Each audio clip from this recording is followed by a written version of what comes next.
il s'est passé des choses qui sont fort sérieuses et qui ont conduit effectivement un certain nombre d'entre nous à se trouver en réanimation. D'autres sont morts, d'autres ont fait des Covid longs.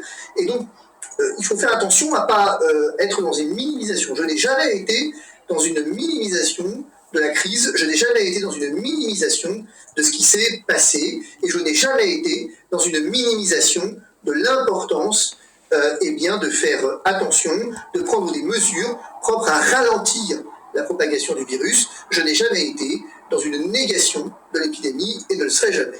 Alors évidemment, parce que je ne suis pas dans une négation de l'épidémie, que pour autant, je dois reconnaître qu'il s'agit de la peste, et mon discours n'a jamais évolué sur ce point, contrairement à ce qu'effectivement on essaye de me faire dire.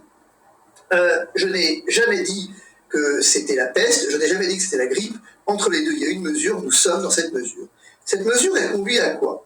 Elle conduit à constater que nous avons un certain nombre d'éléments qui font que plus vous avancez en âge, plus vous avez des facteurs de risque, plus vous avez des comorbidités, plus vous avez des facteurs de risque. Nous avons aujourd'hui un recul suffisant, au bout d'un an, pour venir voir que fondamentalement, les formes graves, quoi qu'en dise la presse, quoi qu'en disent effectivement les signes noirs, que sais-je, nous avons un risque majeur avec l'âge. Plus nous avançons en âge, plus le risque est exacerbé et important. Nous pouvons même le quantifier, tant et si bien d'ailleurs que, par exemple, je ne sais plus quel journal américain avait même mis en place une espèce de simulateur stat à l'appui qui vous permettait, en fonction de votre âge, de vos comorbidités, etc., d'évaluer votre risque de faire une forme grave. Tant et si bien qu'on peut dire que tout ça est à peu près cadré aujourd'hui. Les stats Santé publique France, les stats recoupent les stats mondiales, et on sait que fondamentalement, les formes graves sont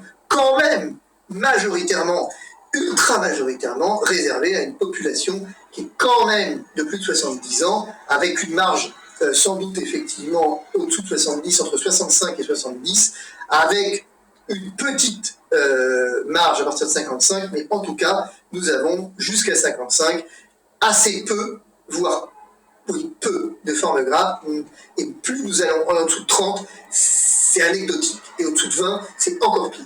Bon.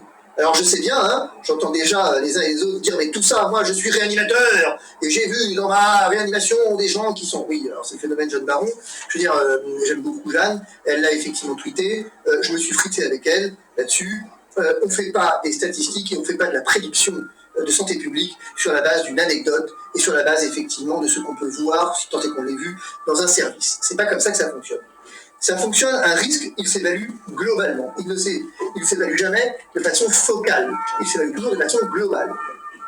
Et venir effectivement avoir peur, ça sert absolument à rien. Venir aujourd'hui être dans une configuration dans laquelle on vient nous faire monter la mayonnaise de la peur est totalement stupide. Et donc il a fallu que je me défasse de cette idée, de cette ambiance de peur, pour un recul suffisant.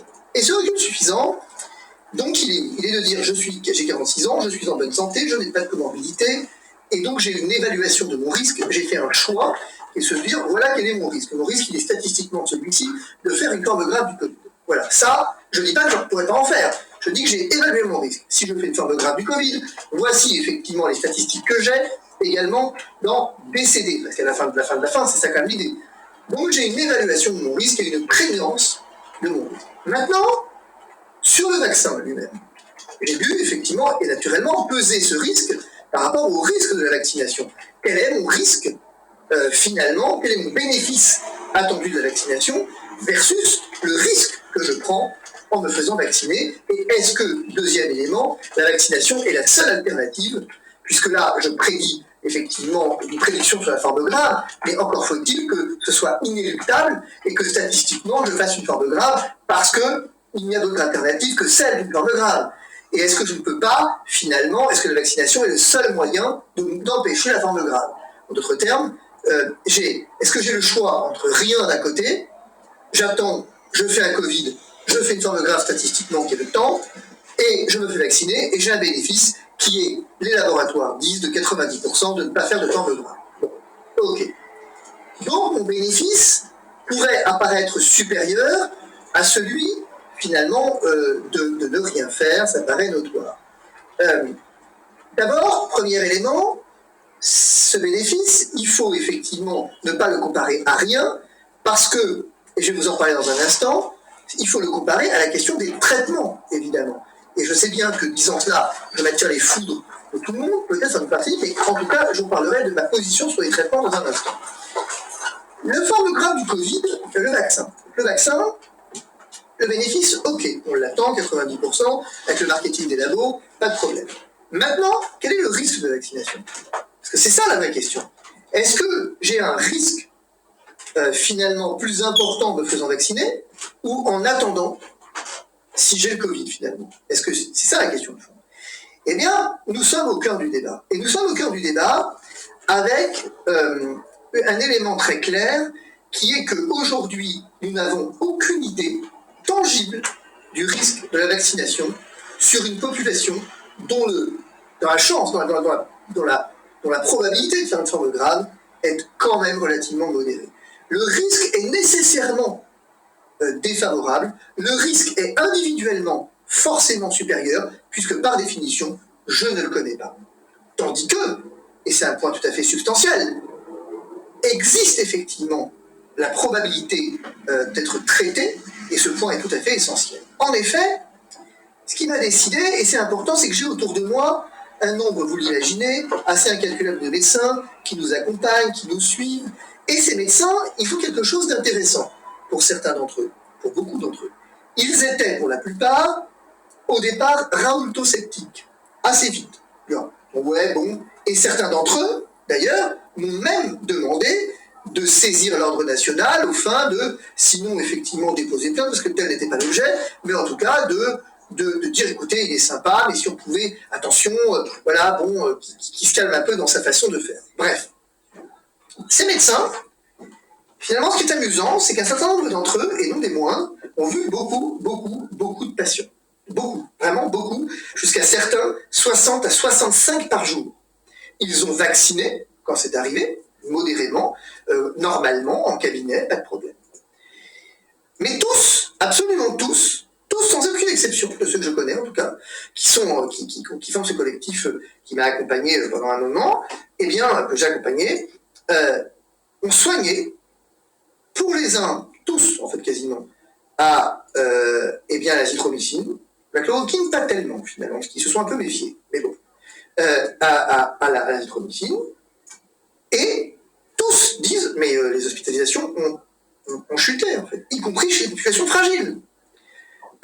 On y a ajouté du zinc, de la vitamine D, et quand il le fallait, de l'oxygénothérapie, la plupart du temps à domicile, et on a hospitalisé, qu'il le fallait, quelques patients, mais fort peu. Et statistiquement, ce qui est assez amusant, c'est que ces médecins-là, tous, qui ne se connaissent pas, ils sont dans un collectif associatif, mais ils ne se connaissent pas, on va découvrir quelque chose d'assez saisissant, c'est que tous, sans aucune forme d'exception, disent la même chose.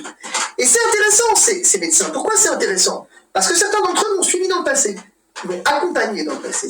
Et j'ai une anecdote à ce sujet, j'ai un problème chirurgical, et un chirurgien a voulu m'opérer. Et ce sont ces médecins qui travaillent avec nous, qui m'ont dit non, il ne faut pas vous faire opérer, absolument pas, vous êtes bien trop jeune, et donc on a pris l'avis d'un autre chirurgien qui évidemment m'a dit moi je ne le ferai pas, c'est une évidence. Ce que je cherche à dire, et mon témoignage ne vaut que ce qu'il est, un témoignage, c'est qu'au fond ce qui est intéressant, c'est que donc à l'azithromycine, moi j'ai des médecins qui clairement me disent aujourd'hui, et pourtant ils vaccinent des gens, ils me disent vous, votre bénéfice de la vaccination, en fait, n'a aucun intérêt, vous faire vacciner pour vous n'a aucun intérêt aujourd'hui, tandis qu'effectivement, le risque que vous encourez à la vaccination est forcément important, puisque nous n'avons pas de recul suffisant sur cette question.